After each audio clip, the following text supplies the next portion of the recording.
हरिओम। आप सभी को हमारा मुस्कुराता हुआ नमस्कार। आज हम बात करेंगे हाउ टू सिट प्रॉपरली, कैसे बैठना चाहिए। आप कहेंगे बैठना कैसे चाहिए, तुम बचपन से बैठते आए है ना, जो भी आपका उम्र है कहेंगे कि ये कोई बात है बैठना कैसे चाहिए।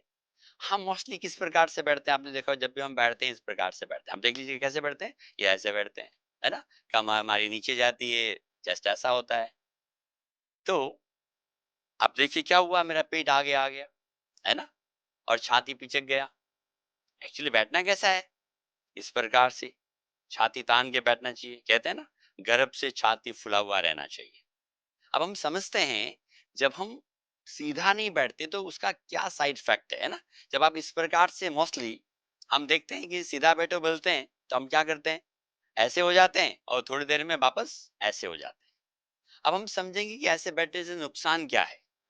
जब आप ऐसे बैठते हैं तो पहली बात तो आपका क्या हुआ, पेट आगे आ गया, है ना। कोई भी नहीं चाहता कि पेट आगे आए। दूसरा बात, हमारा चेस्ट कंप्रेशन हुआ। क्या हुआ, चेस्ट कंप्रेशन हुआ। और चेस्ट कंप्रेशन होगा तो लंग्स कॉन्ट्रैक्शन होगा, तो ऑक्सीजन प्रॉपर मात्रा में नहीं जाएगी। क्या नहीं जाएगी, ऑक्सीजन प्रॉपर मात्रा में नहीं जाएगा, तो हमारे लंग्स कमजोर हो जाएंगे। और दोनों लंग्स के बीच में क्या है मालूम है आपको, प्यारा सा हार्ट, वो भी बेचारा कंप्रेस होगा, तो प्रॉब्लम्स हार्ट की भी बढ़ती जा रही है। अगर प्यारे मित्रों, हमारा बैठने का तरीका अगर सही होगा तो पेट अंदर रहता है, छाती फूल जाता है। और सबसे बड़ी बात, आप बैठे हैं, आप देखिए आपके नितंबों में समान वजन है क्या। आप बैठ के देखिए, जब आप पृथ्वी पर जमीन पर बैठते हैं तो क्या दोनों बटक्स में समान वजन है क्या, आप देख सकते हैं। और आप ध्यान से देखेंगे तो किसी के दाहिने बटक्स में ज्यादा वजन होता है, किसी के बाएं बटक्स में ज्यादा वजन होता है। और आप शरीर के भार को महसूस करेंगे। आप मानिए, जब आप फोर व्हीलर कार चलाते हैं, एक टायर नीचे तीन टायर ऊपर होगा, तो आप चला पाएंगे क्या। मेरे ख्याल से नहीं। क्या बोलते हैं, गाड़ी का अलाइनमेंट बिगड़ गया। और गाड़ी का अलाइनमेंट बिगड़ गया तो क्या चांसेस होते हैं मालूम है ना, गाड़ी खर्चा ज्यादा मांगती है, मतलब हमारा शरीर भी खर्चा ज्यादा मांगेगा। और दूसरा बात, एक्सीडेंट के चांसेस ज्यादा रहते हैं, मतलब एक्सीडेंट हो सकता है कभी भी। तो जब हम इस प्रकार से बैठते हैं, तो अभी हम छोटा सा एक आजमाएंगे। जब हम बैठे हैं, अभी आप देख सकते हैं इक्वल वेट नहीं है। अब बात है, इसको इक्वल कैसे करें, कैसे अलाइन हो।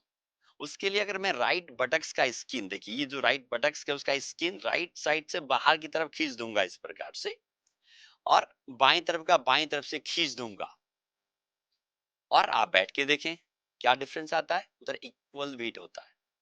क्या होता है, इक्वल वेट। इक्वल वेट होगा तो आप ज्यादा देर तक आराम से बैठ पाते हैं, पहली बात। और दूसरी बात, जब आप बैठेंगे तो थकान नहीं होगा। और तीसरी बात, जब हम इधर ध्यान देते हैं तो हमारा ये पार्ट्स अपने आप अंदर की तरफ जाता है। तो आप जब भी बैठें, दोनों बटक्स में समान वजन होना चाहिए। अगर आप वापस ऐसे करके देखिए, मैं ऐसे किया और अपने शरीर को ऐसे छोड़ दिया, क्या किया, ऐसे छोड़ दिया, तो आप फील करेंगे वापस से हमारा अलाइनमेंट बिगड़ गया। इसका मतलब है, हम जब भी बैठते हैं बॉडी को अलाइन करके नहीं बैठते।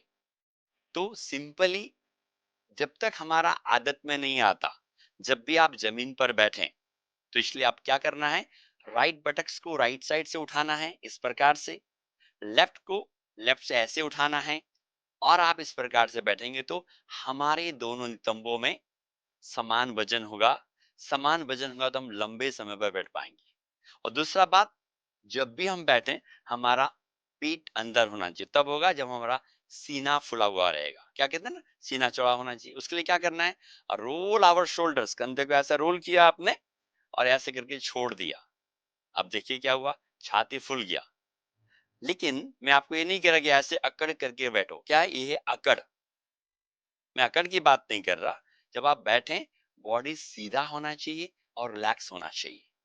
अगर आप किसी इमारत को बनाते हैं तो आपने देखा ब्रिक्स कैसे रखे रहते हैं, एक के ऊपर एक, है ना। अगर आप उस ब्रिक्स को थोड़ा सा टेढ़ा मेढ़ा रखेंगे तो क्या होगा, उस इमारत की जो नींव है अगर कमजोर होगा होगी तो ढहने के चांसेस होते हैं।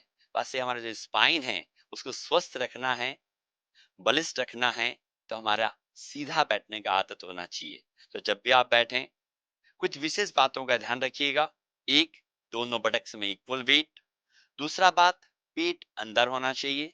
अंदर से मतलब ऐसा नहीं करना कि आपने पिचका दिया उसको, don't do like this. Normal way पर और छाती फुला हुआ। और आपको शुरू में बताया था, छाती फुला रहेगा तो लंग्स भी मजबूत रहेगा, हार्ट भी मजबूत रहेगा। तो बैठने का तरीका है, आप बैठ के देखें। It's a wonderful techniques. तो आज के बाद जब भी बैठें आप इन बातों का ध्यान रखेंगे तो आप स्वस्थ रहेंगे। और एक बहुत महत्वपूर्ण बात मैं आपको बताना चाहूंगा कि हमेशा पृथ्वी से लगे रहना चाहिए। जब हमारे घुटनों में दर्द होते हैं या कमर में दर्द होता है तो डॉक्टर साहब कहते हैं नीचे मत बैठो। मेरी बात ठीक है, मैं कहता हूँ ध्यान से बैठो। अगर हम एक आम आदमी अगर पृथ्वी लोक में नहीं बैठेगा तो मैं पक्का कहता हूँ घुटने खराब हो जाएंगे। क्यों? एक दरवाजे को आप अगर आप 6 महीना मत खोलिए, क्या होने वाला है? 6 महीने बाद जब आप खोलने लगते कट कट आवाज आती है ना, उसको वायलिंग चाहिए। इसलिए हमको पृथ्वी पर बैठने का अभ्यास करना चाहिए। और जब बैठें तो इन सब बातों का ध्यान रखना चाहिए। आप सभी का बहुत बहुत आभार। आपसे उम्मीद करता हूँ कि आप आज के बाद हमें देखकर सीधे बैठेंगे और ज्यादा से ज्यादा लोगों को मोटिवेट भी करेंगे, ताकि लोग सीधे बैठें। और कहते हैं ना, सीना तना हुआ रहना चाहिए और गर्भ से सीना तना हुआ रहे। आप सभी का बहुत बहुत आभार। आप सभी खुश रहें, मस्त रहें और आनंदित रहें। आनंद में रहने के लिए कल एक और आसन या प्राणायाम के लिए बात करेंगे, तो कल वापस मिलते हैं।